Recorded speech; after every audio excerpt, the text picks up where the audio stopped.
Coffee. The security checkpoint at Novara Station hummed with the usual cacophony of 1,000 species trying to navigate galactic bureaucracy. Oscar stood behind the biometric scanner, his 4 eyes glazing over as another merchant passed through without incident. 73 scans today, and his shift wasn't even half over. Then Daisy walked up to the scanner. She looked utterly ordinary by human standards. Messy, brown hair tied back with what appeared to be a charging cable, coffee-stained shirt from some Earth university, and the perpetually exhausted expression that all humans seem to wear like a badge of honor.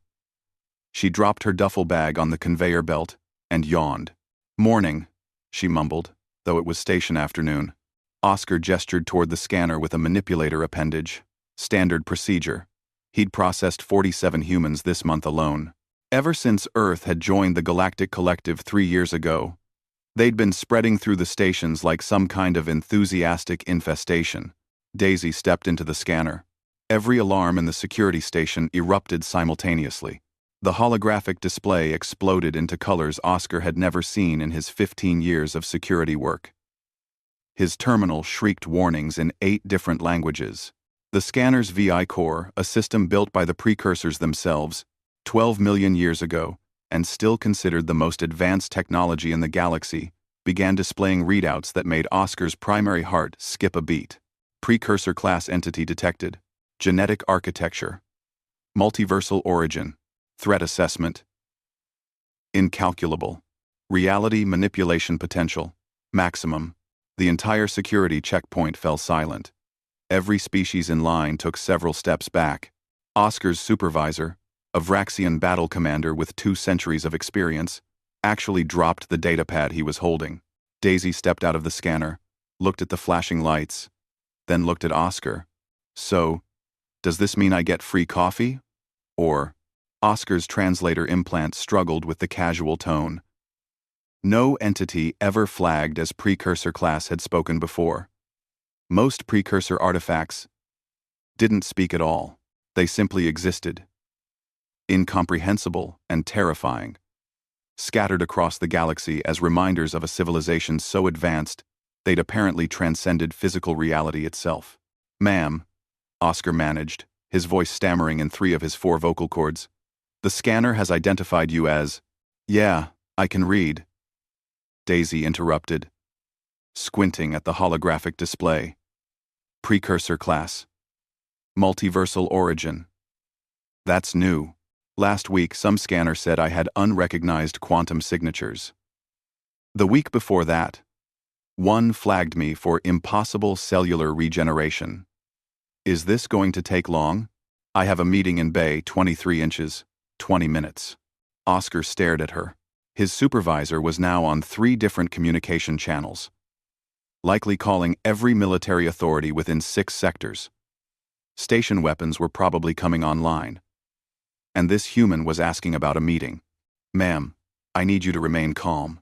"I am calm," Daisy said, genuinely confused. "Are you calm?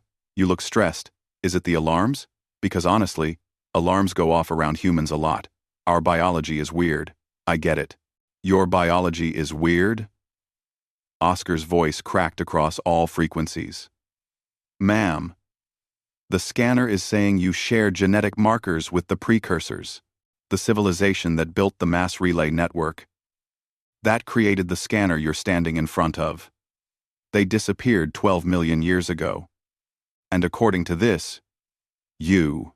"Oh, that," Daisy said, waving her hand dismissively. "Yeah. Someone explained this to me once. Something about humans being a precursor seeding project? Or maybe we're descended from them? Or we're going to become them via time loop? Honestly, I was pretty drunk when the xenoarchaeologist was explaining it. There was this whole thing with tachyon particles and causal loops." She paused. "Do you guys have coffee here? Real coffee. Not that synthetic stuff." Oscar felt his world crumbling. In the background, his supervisor was screaming into a comm unit about containment protocols. "Ma'am, if you're truly Precursor-Class, you could unmake reality itself. You could reshape space-time. You could..." "Could I get through security?" Daisy asked hopefully. Because again, meeting. Kind of important. We're bidding on an asteroid mining contract. An asteroid mining contract, Oscar repeated flatly. Yeah, good money. I need it because my student loans are insane.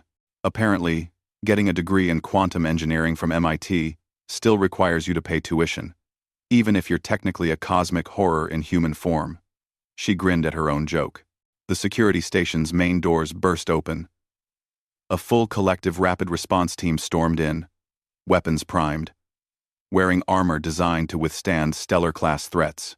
Their commander, a grizzled Korthak warrior who'd fought in the Void Wars, took one look at the scanner readout, and then at Daisy. That's the precursor entity? He growled. Entity is a bit rude, Daisy said.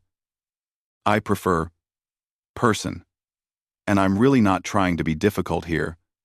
But can someone just stamp my datapad so I can go? I promise I'm not going to unmake reality or whatever.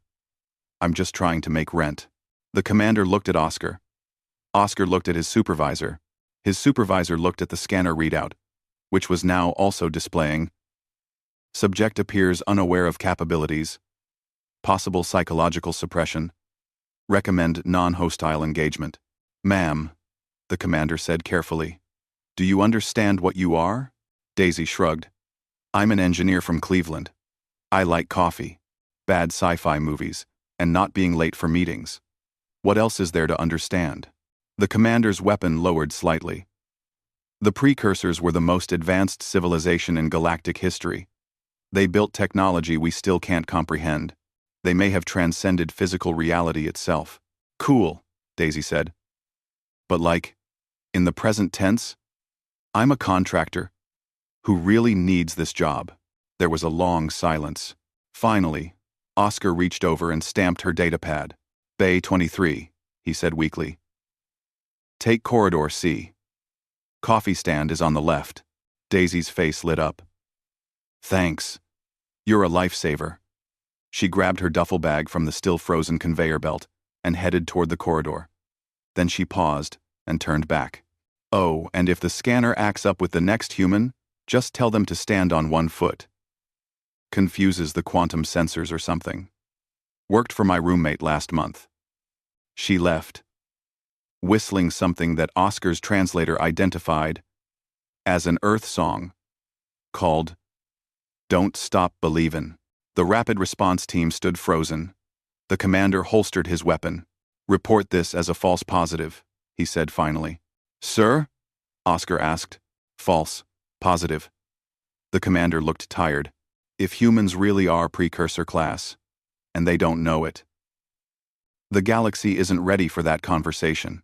As the alarms finally quieted and the checkpoint returned to normal operations, Oscar watched the corridor where Daisy had disappeared. Somewhere in Bay 23, a human with reality warping potential she didn't understand was probably negotiating asteroid mining contracts. And somehow, that was the most human thing he could imagine. He sighed and called up the next person in line. Behind him, the precursor scanner quietly updated its database. Humans. Proceed with caution. Offer coffee. When possible. The end.